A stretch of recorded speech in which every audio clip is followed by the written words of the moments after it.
জয় শ্রীকৃষ্ণ। রাধে রাধে। নমস্কার, আমি দীপা।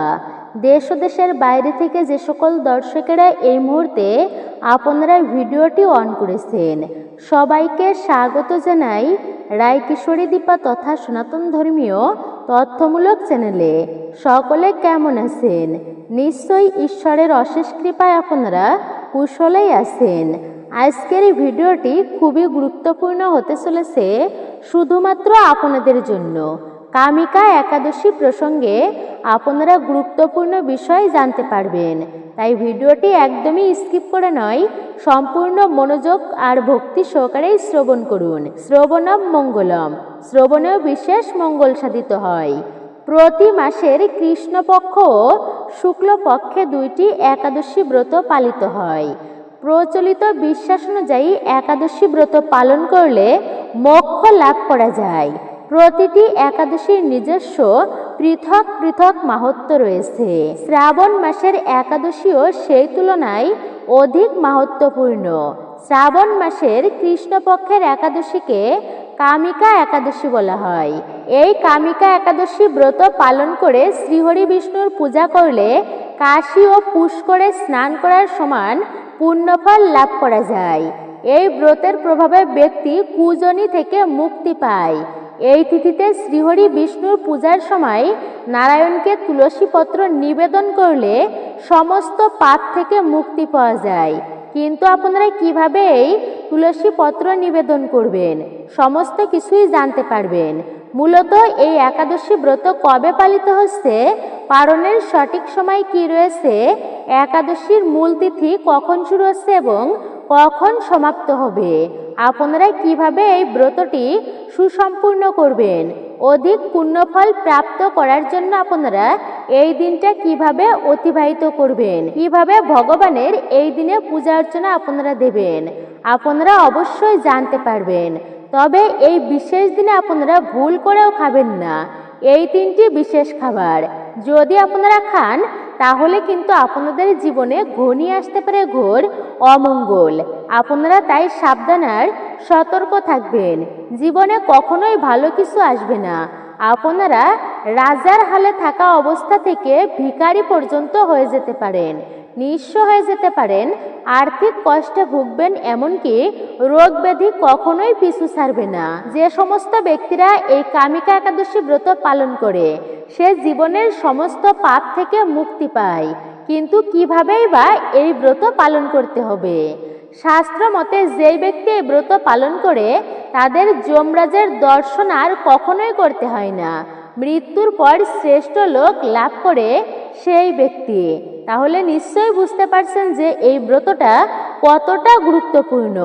এমনকি বাজপেয় যজ্ঞের সমান পুণ্যফল লাভ করা যায় শুধুমাত্র এই একটি ব্রত পালনের ফলে। কামিকা একাদশীর দিন আর্থিক লাভ এবং পুণ্যফল বেশি পরিমাণ অর্জন করার জন্য আপনারা বিশেষ করে পালন করুন এই বিশেষ 5টি উপায়, যা প্রত্যেকের জানা কিন্তু অত্যন্ত গুরুত্বপূর্ণ এবং জানা প্রয়োজনীয়। কামিকা একাদশী ব্রত 2026 সালে কবে পালন করবেন?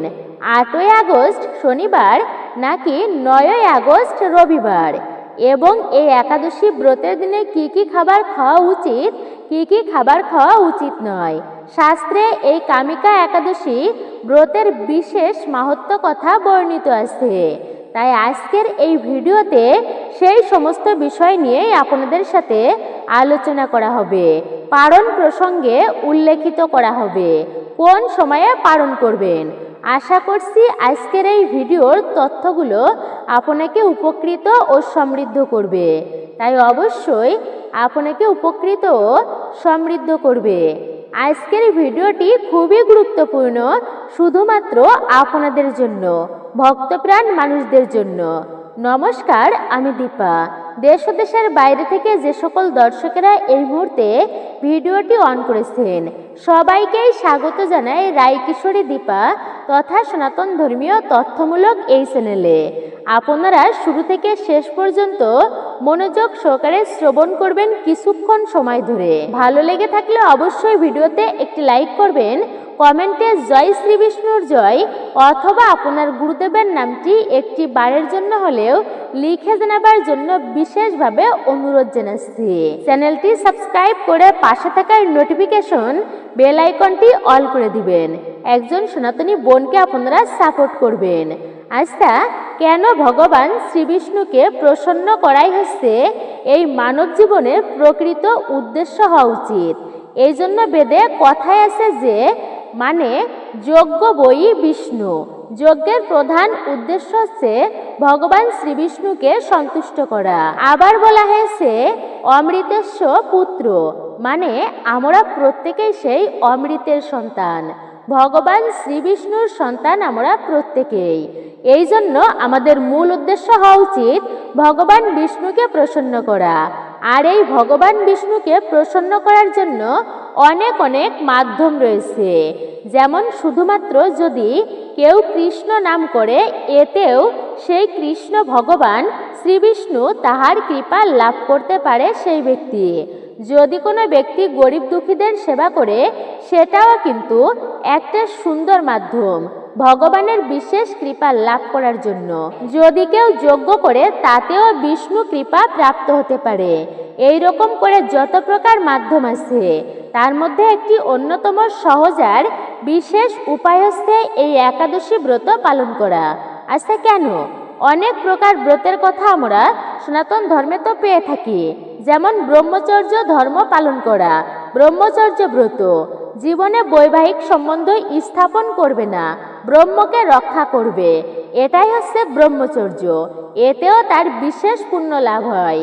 তারপরে কাত্যায়নী ব্রত রয়েছে, কার্তিক মাসে দামোদর ব্রত রয়েছে, ভীষ্ম পঞ্চক ব্রত রয়েছে, বৃহস্পতিবারে দেবী লক্ষ্মীর ব্রত রয়েছে, শিব চতুর্দশী ব্রত রয়েছে, নৃসিংহ চতুর্দশী ব্রত রয়েছে, বট সাবিত্রী ব্রত, কালী পূজা, দুর্গা পূজা, এমন করে যে কত প্রকার ব্রতের কথা উল্লেখ রয়েছে শাস্ত্রে।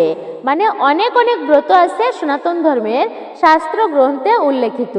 কিন্তু যত প্রকার ব্রত আছে, সনাতন ধর্মের সর্বশ্রেষ্ঠ ব্রত হচ্ছে পবিত্র একাদশী ব্রত।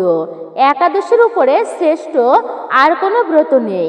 যেমন বৃহস্পতিবার মা লক্ষ্মী দেবীর দিন, শনিবার হচ্ছে শনিদেবের দিন, ঠিক তেমনি একাদশী ব্রতের দিনটি হচ্ছে ভগবান শ্রীবিষ্ণুর সর্বাপেক্ষা বিশেষ প্রিয় দিন। আর যদি কোনো ভক্ত জীবনের অনেক কঠিন পরিস্থিতিতেও ভক্তি ভরে ব্রত করে বিষ্ণু পূজা করতে পারে, তবে ভগবান শ্রীহরি বিষ্ণুর কৃপায় তার জীবনের সমস্ত অশুভ এবং দুর্ভাগ্য পর্যন্ত কেটে যায়। বিষ্ণু এবং মা লক্ষ্মীর কৃপা সেই ব্যক্তি লাভ করতে পারে। এই রকম করে আমরা তো জানি অনেক অনেক ব্রতের মধ্যে বিশেষ করে এই কামিকা একাদশী ব্রত অন্যতম। এই ব্রতটি পালন করলে আজকে কি ফল লাভ করে মানবেরা, কি ফল প্রাপ্ত হওয়া যায়? প্রথমত বলা হয়েছে বাজপেয় যজ্ঞের ফল লাভ করা যায়। যজ্ঞ করা যদিও ত্রেতা যুগের যুগধর্ম ছিল, কিন্তু তথাপিও এই যজ্ঞ করানোর মাধ্যমে বিশেষ কৃপা লাভ করা যায়। সেই জন্য বলা আছে সত্যযুগে ছিল ধ্যান, ত্রেতা যুগে ছিল যজ্ঞ, কিন্তু সেই যজ্ঞ এই কলিযুগে করানোর মাধ্যমেও জীবনের সৌভাগ্য লাভ করা যায়। যেমন বাড়িতে অশুভ থাকলে নৃসিংহ যজ্ঞ করাতে পারেন, বিবাহের সময় দক্ষ যজ্ঞ করাতে পারেন। তো এই যজ্ঞের একটা গুরুত্ব রয়েছে। তার মধ্যে আবার এই যে অশ্বমেধ যজ্ঞ রয়েছে, অশ্বমেধ যজ্ঞ, গোমেধ যজ্ঞ, এগুলো অত্যন্তই মঙ্গলময়। যেমন আপনিও ইন্দ্র হতে পারবেন জীবনে, যদি কেউ জীবনে 100 অশ্বমেধ যজ্ঞ করাতে পারে। এর পুণ্য বলে, মানে এর যে পুণ্য ফল, সেই পুণ্য ফলে শাস্ত্রে বলা আছে সেই ব্যক্তি ইন্দ্রত্ব প্রাপ্ত হতে পারে। তো তার মধ্যে একটা অন্যতম বিশেষ যজ্ঞ হচ্ছে বাজপেয় যজ্ঞ। এই বাজপেয় যজ্ঞ করানো অত্যন্তই কঠিন। সেই যজ্ঞফল পর্যন্ত প্রাপ্ত হওয়া যায় শুধুমাত্র এই একটি কামিকা একাদশী ব্রত পালনের ফলে।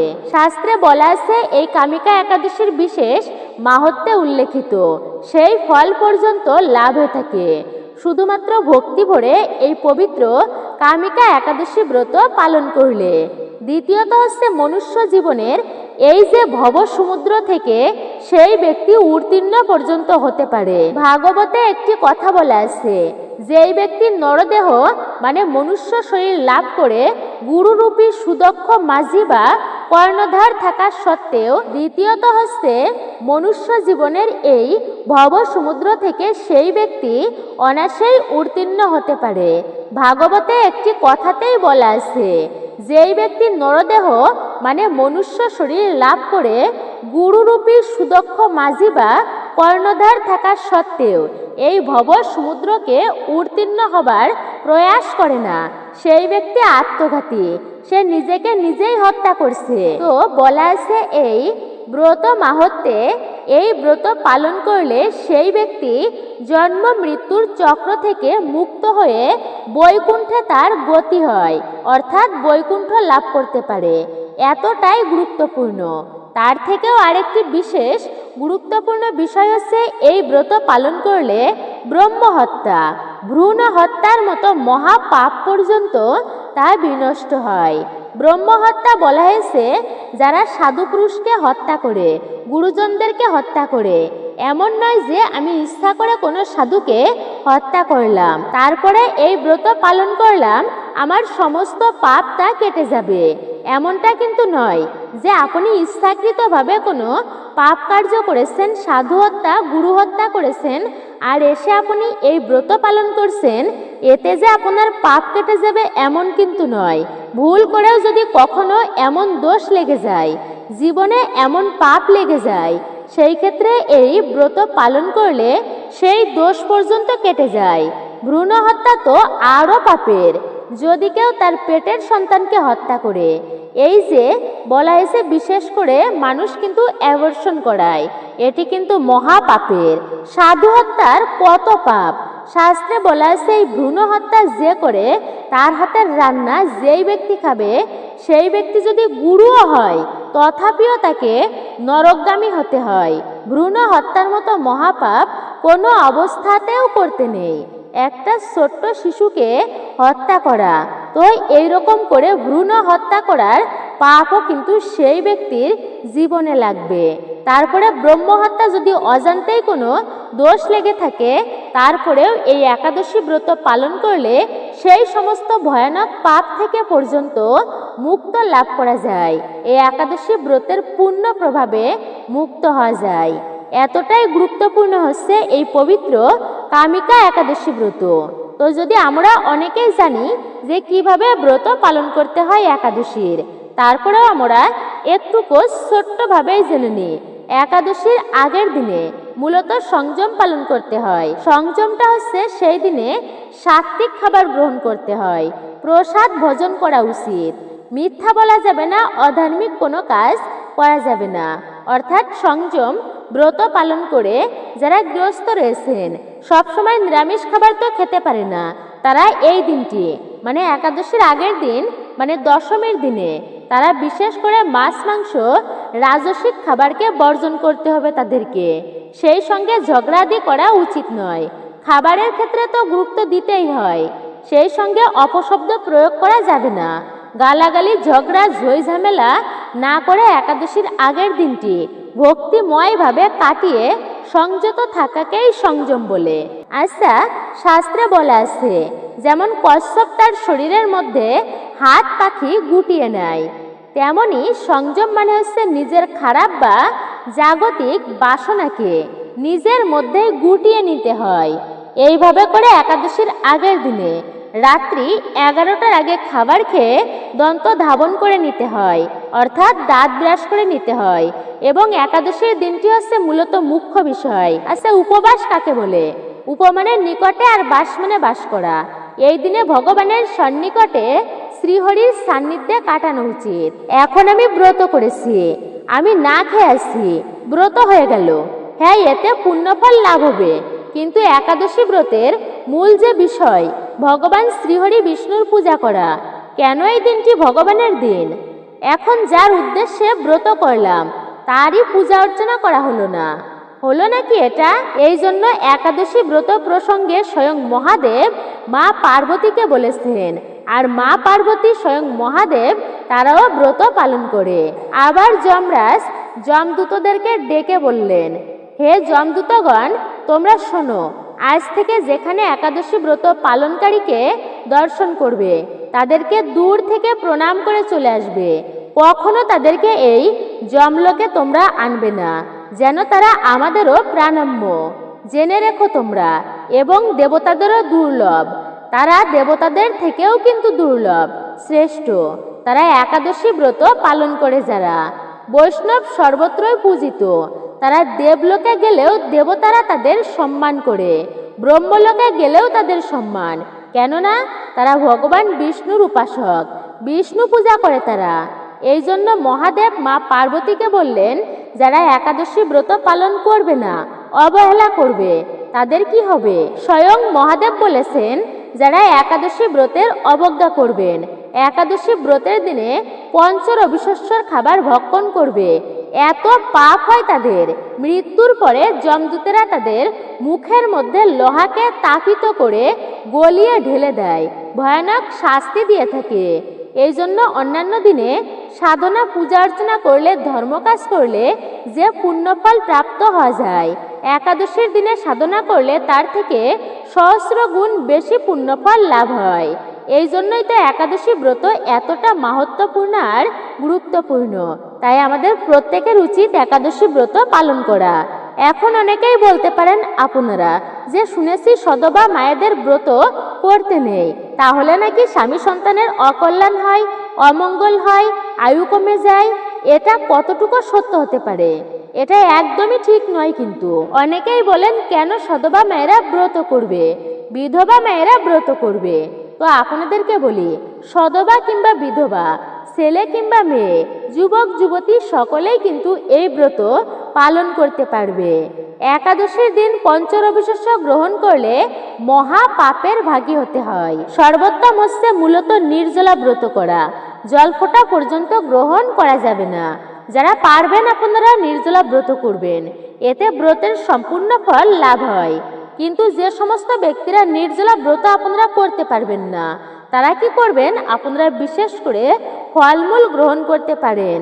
একাদশী ব্রতের দিনে যদি কেউ অপারগ হয়ে থাকেন, ফল, জল, ঔষধ, ব্রাহ্মণ, গুরুবাক্য এগুলি গ্রহণ করতে পারেন। এখন কথা হচ্ছে, অসুস্থ যদি ব্যক্তি হয়ে থাকে, তাহলে তাদের ক্ষেত্রে ফল খেয়েও হচ্ছে না, ভারী ভারী আবার অনেকের কাজকর্ম করতে হয়, সেক্ষেত্রে তারা ফল খেয়েও ব্রত সুসম্পূর্ণ করতে পারে না। তো তাহলে কি করবে তারা? সেক্ষেত্রে আপনি সবজি রান্না করেও খেতে পারেন। মিষ্টি কুমড়া, মিষ্টি আলু, পেঁপে, কাঁচা কলা, ফুলকপি, বাঁধাকপি এটা কিন্তু গ্রহণ করা যাবে না, ফুলকপি খেতে পারবেন। এই সমস্ত খাবার আপনারা সূর্যমুখীর তেল দিয়ে, যদি সেটা সম্ভব না হয় তাহলে ঘি দিয়ে রন্ধন করে আপনারা খাবেন, কিন্তু সরিষার তেল ব্যবহার করতে পারবেন না। তবে আপনারা খাবার খাওয়ার আগে ভগবানকে নিবেদন করে সেই প্রসাদই গ্রহণ করতে পারবেন। কেননা একাদশীতে পঞ্চরবিশস্য খেতে নেই। ধান জাতীয় খাবার, গম জাতীয় খাবার, বিস্কিট, কেক, পাউরুটি, আটা রুটি, তারপরে হচ্ছে সেই খিচুড়ি, পায়েস, ভাত, যে কোনো প্রকার ডাল, সরিষার তেল, পাঁচফোড়ন, কাউন, শ্যামা চাল, শ্যামাদানা এগুলোকে বর্জন করতে হবে। সবজি রান্না করতে গিয়ে যেমন যে কোনো প্রকার শাক খেতে নেই একাদশী ব্রতের দিনে। পুঁই শাক, ঢেঁড়স, বরবটি, সিম, মটরশুঁটি, বেগুন, পটল, ঝিঙা এগুলিকে বর্জন করতেই হবে। আপনি কতভাবে খাবার প্রস্তুত করতে পারবেন এই একাদশী ব্রতের দিনে? দুগ্ধ যাদের আছে, অর্থাৎ যাদের গাভী আছে, তারা আপনারা খাঁটি দুগ্ধ খেতে পারেন, আপনারা ছানা তৈরি করেও খেতে পারেন। আপনারা সেটি ভগবানকে ভোগ দিয়ে তারপরে প্রসাদ হিসাবে গ্রহণ করবেন। তারপরে আছে আলুর চিপস, আলুর দম করেও খেতে পারেন, আলুর পায়েস করে এই দিনে খেতে পারেন। এখন একাদশীর দিনে বিভিন্নভাবে খাবার প্রস্তুত করে খেয়েও ব্রত কিন্তু করা যায়। অনেকেই প্রশ্ন করে যে, সদবা মায়েদের কথা বলতেছিলাম যেখানে, একটু আগে আমি এই বিষয়টা বলেছি যে সদবা মায়েরা নাকি ব্রত করতে পারবেন না। এটা হচ্ছে সম্পূর্ণই ভুল। বিধবা কিংবা সদবা মেয়েরা আপনারা সকলেই এই ব্রত পালন করতে পারবেন। মহাদেবের সাথে মা পার্বতী কিন্তু ব্রত করে, সে কি সদবা ছিল না? আবার পঞ্চপাণ্ডবের সাথে দ্রৌপদীও ব্রত করত, তিনি কি সধবা ছিলেন না? আবার মা যশোদা তিনিও কিন্তু ব্রত পালন করতেন, দেবকীও ব্রত পালন করত। তাহলে কি তারা সধবা ছিল না? দেবী কুন্তিও ব্রত পালন করত। তাহলে এইবারই আপনি ভেবে দেখুন যে তারা যদি ব্রত পালন করতে পারে তাহলে আমরা কেন পারবো না? শাস্ত্রে উল্লেখিত আছে 8 থেকে 80 বছরের সকলেই ব্রত পালন করতে পারবে। তাই সধবা কিংবা বিধবা, নারী পুরুষ, ছেলে মেয়ে, যুবক যুবতী সকলেই আপনারা ব্রত পালন করতে পারবেন। যেই ব্যক্তি একাদশীতে পঞ্চরবিশস্য ভক্ষণ করে, শাস্ত্রে উল্লেখিত আছে স্কন্দ পুরাণে স্পষ্টভাবে নিষিদ্ধভাবে উল্লেখিত আছে। কিন্তু যদি কোনো ব্যক্তি একাদশীর দিনে পঞ্চরবিশস্য ভক্ষণ করে, সেই ব্যক্তি বিষ্ণুলোকচ্যুতভাবে মাতৃহত্যা, পিতৃহত্যা, ভাই হত্যা, গুরু হত্যার সকল পাপের ভাগী হবে। পাপ না করেও কিন্তু এই সমস্ত পাপের ভাগী হতে হবে তাকে। একাদশীতে তাই পঞ্চরবিশস্য আপনারা ভক্ষণ করবেন না। এমনকি সে যদি বিষ্ণুলোকেও থাকে, বিষ্ণুলোক থেকে সেই ব্যক্তিকে সরে আসতে হবে একাদশী ব্রতের অবহেলা করলে। এতটাই গুরুত্বপূর্ণ ভগবানের একাদশীকে বলা হয়েছে, এতটাই প্রাধান্য। তাই তো আমাদের সকলের উচিত একাদশী ব্রত ভক্তি ভরে পালন করা। কিন্তু একটা প্রশ্ন বাস্তবিকভাবে যে অনেক সময় দেখা যায় গৃহে, মানে ঘরের বধূমাতারা ব্রত করেছে, আর সবাই তো তারা অনেক সময় ব্রত করে না। এখন কথা আসছে, একটা সুন্দর প্রশ্ন আপনারা করেছেন যে মাতাজি, আমরা তো গৃহে থাকি, তাহলে আমি ব্রত পালন করলাম আর পরিবারের অন্যান্যরা ব্রত পালন করলো না, তো সেক্ষেত্রে কি করা যায়? আমার খুব ভালো লেগেছে এই প্রশ্নটি, যে আমি ব্রত করেছি কিন্তু ঘরের অন্যান্য সদস্যরা ব্রত করেনি। তাদের জন্য আমি আমিষ খাবার রান্না করে দিতেও হয় অনেক সময় আমাকে, বা পঞ্চরবিশস্যর খাবার রান্না করে দিতে হয়। আচ্ছা, এটা কি দোষণীয় হয়? এতে আমার ব্রত কি হবে? সেক্ষেত্রে বাস্তবিকতা অনেক বিষয় কিন্তু ভিন্ন। স্থান কাল ভেদে, পাত্র ভেদে ধর্ম হয়। যেমন আপনি ব্রত করেছেন, উচিত নয় যে পঞ্চরবিশস্য রান্না করা, তবে কি আর করা যাবে? এখন দেখা গেছে আপনি যদি ওখানে রান্না করে না দেন, তাহলে স্বামী কাজে যাবে, সন্তান স্কুলে যাবে, তারা কি খেয়ে যাবে? আবার দিলেও পাপ হচ্ছে। তবে আপনার পরিবেশ অনুসারে ধর্ম করতে হয়। পরিবেশের সাথে তাল মিলিয়ে আপনি যদি রান্না করে না দেন তাহলে তারা কষ্ট পাবে, তো সেক্ষেত্রে একটা বিশৃঙ্খলা সৃষ্টি হবে। আপনাকে ধর্মের কাজে তারা কিন্তু বাধা দিবে। তো এই পরিবেশে আপনি যদি রান্না করে দিতেই হয় আপনাকে, এটা দোষণীয় নয়। অবশ্যই ব্রতের ফল লাভ হবে, কারণ ভগবান স্বয়ং দেখছেন যে আপনি ইচ্ছাকৃতভাবে এই কার্যটি করছেন না, আপনাকে করতে হচ্ছে বাধ্যতামূলক। এবং সেই সঙ্গে পরিবারের লোকজনেরও বোঝা উচিত যে আজকে বেচারিটা একাদশী ব্রত করেছে, তাকে দিয়ে এই সমস্ত কাজকর্ম না করিয়ে শুধুমাত্র যেন ঠাকুর সেবাটা করানো হয়। পরিবারের অন্যান্য লোক একটু সহযোগিতা করলে নিজেও সে ব্রত পালন করতে পারে। এমনকি সকলে মিলে যদি ব্রত পালন করে সেটাও কিন্তু সর্বোত্তম। যদি কেউ ধর্মকার্য করে তাকে সহযোগিতা করা অবশ্যই উচিত, উৎসাহ দেওয়া উচিত। এতেও কিন্তু ভগবান প্রসন্ন হন, ভগবান কিন্তু এতেও খুশি হয়ে থাকে। তাই এইভাবে সবাইকে সহযোগিতা করা উচিত, পাশে থাকা উচিত। পাশাপাশি যদি রান্না করে দিতে হয় এটা কিন্তু দোষণীয় নয়। তবে একাদশীতে কিন্তু অন্নদান নিষিদ্ধ। একাদশীর দিনে অন্ন অর্থাৎ পঞ্চরবিশস্যর কোনো খাবার আপনি কাউকে দান করবেন না। যদি এই দিনে আপনার বাড়িতে কেউ আসে, যদি আপনি এটা দান করেন, মানে অন্ন দান করেন একাদশী ব্রতের দিনে, এতেও কিন্তু পাপের ভাগী হতে হবে আপনাকে।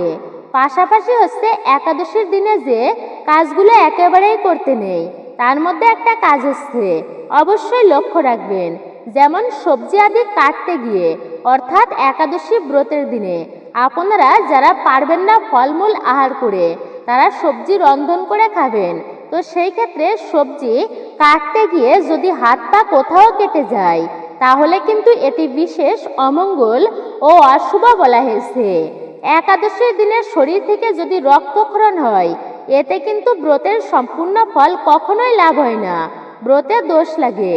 এই জন্য এই বিষয়টা প্রত্যেকের অবশ্যই লক্ষ্য রাখা উচিত।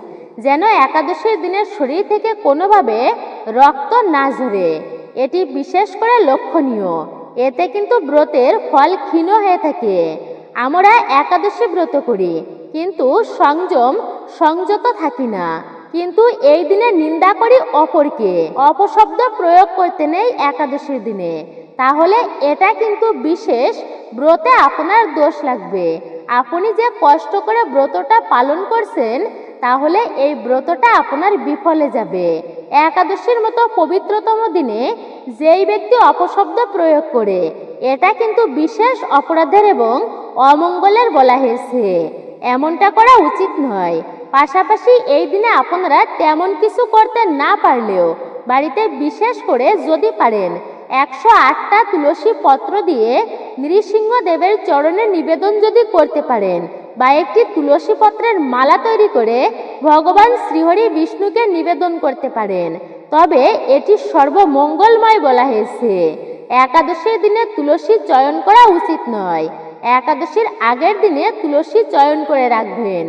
এইভাবে করে একাদশীর দিনে 108টি তুলসী পত্র বিশেষভাবে ভগবান বিষ্ণুকে বা ভগবানকে ভোগ নিবেদন করবেন, চরণে নিবেদন করতে পারেন। এতে যদি বিপদ থাকে আপনার জীবনে, সেই বিপদ পর্যন্ত কেটে যাবে ভগবানের আশীর্বাদে। আসুন আমরা কিছুটা সময় ধৈর্য ধরে আজকের এই পবিত্রতম একাদশী কামিকা একাদশী, সেই কামিকা একাদশী ব্রতের কথা একটি বারের জন্য হলেও শ্রবণ করি।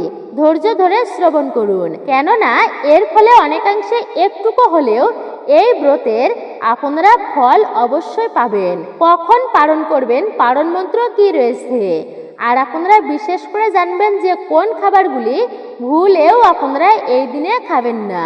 তো আসুন আমরা জেনে নিই পবিত্র কামিকা একাদশীর ব্রত কথা, ব্রত মাহাত্ম্য। পবিত্র কামিকা একাদশী শ্রাবণ মাসের কৃষ্ণপক্ষিয়া কামিকা একাদশীর মাহাত্ম্য কথা ব্রহ্ম বৈবর্ত পুরাণে যুধিষ্ঠির শ্রীকৃষ্ণ সংবাদে বলা হয়েছে।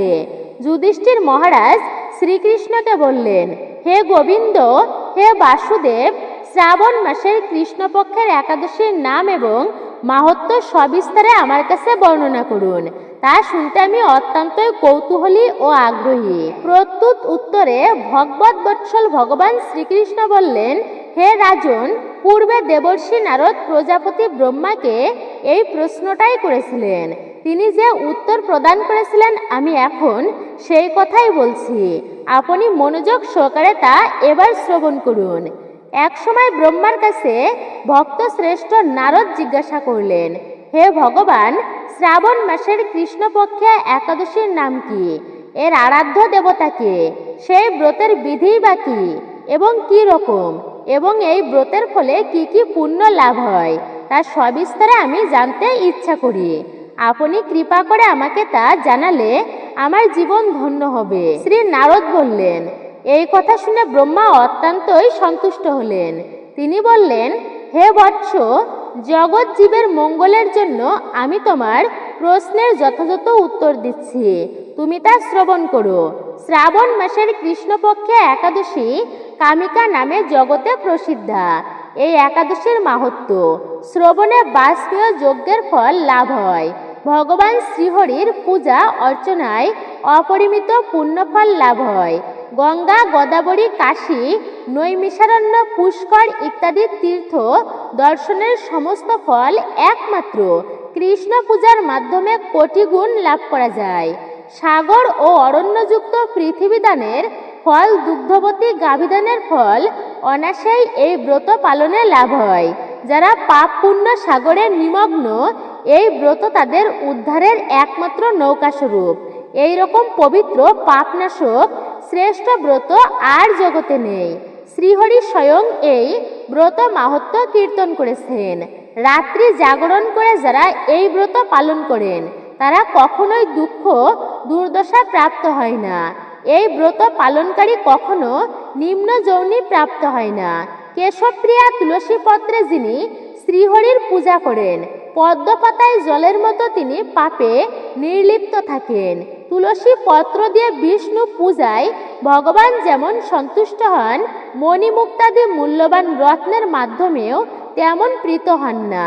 যিনি কেশবপ্রিয়া তুলসী মঞ্জুরি দিয়ে ভগবান বিষ্ণুর পূজা অর্চনা করে, তার জন্মার্জিত পাপরাশি দূর হয়ে যায়। এই বিষয়ে ব্রহ্মা বললেন, হে নারদ, যিনি তুলসীকে প্রত্যহ দর্শন করে তার সমস্ত পাপরাশি বিদরিত হয়ে যায়। যিনি তাকে স্পর্শ করেন তার পাপ মলিন দেহ পবিত্র হয়। তাকে প্রণাম করলে সমস্ত রোগ দূর হয়। তাকে জল সিঞ্চন করলে যম তার কাছে আসতে ভয় পায়। শ্রীহরির চরণে তুলসী অর্পিত হলে ভগবত ভক্তি লাভ হয়। তাই হে ভক্তি প্রদায়িনী, তোমায় প্রণাম। যেই ব্যক্তি হরিবাসরে ভগবানের সামনে দীপদান করে, চিত্রগুপ্ত তার পুণ্যের সংখ্যা হিসাব করতে পারে না। তার পিতৃপুরুষেরাও পরম তৃপ্তি লাভ করেন। শ্রীকৃষ্ণ বললেন, হে রাজন, আমি আপনার কাছে সর্ব পাপহারিণী কামিকা একাদশীর মাহাত্ম্য বর্ণনা করলাম। অতএব যিনি ব্রহ্মহত্যা, ভ্রূণ হত্যা, পাপ বিনাশিনী মহাপুণ্যফল প্রদায়িনী এই একাদশী ব্রত পালন করবেন, এই সমস্ত মাহাত্ম্য এবং এই ব্রত মাহাত্ম্য শ্রদ্ধা সহকারে পাঠ ও শ্রবণ করবেন, তিনি সর্ব পাপ থেকে মুক্ত হয়ে বিষ্ণু লোকে গতি হবে সেই ব্যক্তির। তো এটাই হচ্ছে মূলত পবিত্র কামিকা একাদশীর মাহাত্ম্য কথা, ব্রত কথা। আশা করছি আপনারা প্রত্যেকেই এই ব্রত পালন করবেন, আর নিশ্চয়ই এই ব্রত পালন করলে আপনারা কি ফল লাভ করতে পারবেন তা জানতে পারলেন। তাই আপনি একাদশী ব্রত পালন করুন আর অপরকে উৎসাহিত করুন যেন তারাও এই ব্রত পালন করে পরম ভক্তি সহকারে। এই একাদশী ব্রতের তিথি শুরু হচ্ছে 8ই আগস্ট শনিবার সকাল 11:42 থেকে। মূলত এই তিথি থাকবে 9ই আগস্ট রবিবার সকাল 9:14 পর্যন্ত। তাই উদয়া তিথি মেনে আমাদেরকে এই একাদশী ব্রত পালন করতে হবে 9 আগস্ট রবিবার। এবং ব্রত যত ভালোভাবেই পালন করি না কেন, ব্রতের সঙ্গে কিন্তু পালন খুবই একটা গুরুত্বপূর্ণ বিষয়। অনেকে আছে পালনকে ততটা গুরুত্বের সাথে দেখে না, কিন্তু এটা হচ্ছে ভুল। পালন ছাড়া কিন্তু ব্রত সুসম্পূর্ণ হবে না আপনার। তাই সঠিক সময়ে পালন করবেন। একাদশী ব্রতের যথাযথ সময়ের মধ্যে পালন করতে হয়। এই একাদশী ব্রত পালন করে তার পর দিন পালন করতে হবে সকাল 5:31 থেকে 8:32 মধ্যে। এই সময়টুকুর মধ্যে পঞ্চরবিশ্বর প্রসাদ দিয়ে আপনাদেরকে পালন করতে হবে। এবং পালনের দিনে আমিষ খাওয়া যাবে কিনা না, আপনারা পালনের দিনেও কোনো আমিষ খাবার গ্রহণ করবেন না। দশমীর দিনটা যেভাবে পার করেছেন তেমনই কিন্তু এই দ্বাদশী তথা পালনের দিনও পার করতে হবে। তাই এই দিনেও আমিষ ভক্ষণ করা যাবে না। পালন করার সময় যেই মন্ত্র জপ করতে হবে অনেকেই হয়তো জানেন, অনেকেই জানেন না, তো অবশ্যই শ্রবণ করুন। ওম একাদশাম নিরাহার ব্রতের নানেন প্রসিদ্ধ সুমুখ নাথ জ্ঞান দৃষ্টি প্রদভব। এই মন্ত্র উচ্চারণ করে ভগবানের কাছে প্রার্থনা করে বিশেষভাবে একাদশী ব্রতের পালন করতে হয়। ভুল ত্রুটির জন্য ভগবানের কাছে ক্ষমা প্রার্থনা করতে হয়। আপনারা অবশ্যই ক্ষমা প্রার্থনা করবেন। ব্রতের ফল যেন লাভ করতে পারি এটা প্রার্থনা করতে হয় ভক্তি সহকারে। পালন করবেন আপনারা এই কামিকা একাদশী ব্রতটি। ভুলেও করবেন না কোনো প্রকার ক্ষৌরকর্ম, বৃক্ষ আদি কাটবেন না, কাউকে আঘাত করবেন না। আপনারা এই নিয়মগুলি মেনেই পালন করুন একাদশী ব্রত। ওম নমো ভগবতে বাসুদেবায়। হরে কৃষ্ণ কৃষ্ণ কৃষ্ণ হরে হরে, হরে রাম রাম রাম হরে হরে। আপনারা এই মন্ত্রটিও জপ করতে পারেন এই বিশেষ দিনে। শাস্ত্র আদি অবশ্যই পাঠ করবেন, তা অত্যন্তই পবিত্র হবে, আপনাদের জন্য মঙ্গলের হবে। বিশেষ করে এই দিনে আপনারা সাধুসঙ্গ, সৎসঙ্গ বা কীর্তনাদি শ্রবণ করতে পারেন, সাধুসঙ্গ করতে পারেন, গীতা পাঠ করতে পারেন এবং এই ব্রতের মাহাত্ম্য আপনারা পাঠ বা শ্রবণ করতে পারেন। ধর্মীয়মূলক কাজে নিজেকে অবশ্যই আপনারা জড়িত রাখবেন এই বিশেষ ও শুভ দিনে। মূলত এটাই ছিল আমাদের আজকের মূল্যবান ভিডিওটি আপনার কাছে কেমন লেগেছে মতামত জানাতে একদমই ভুলবেন না।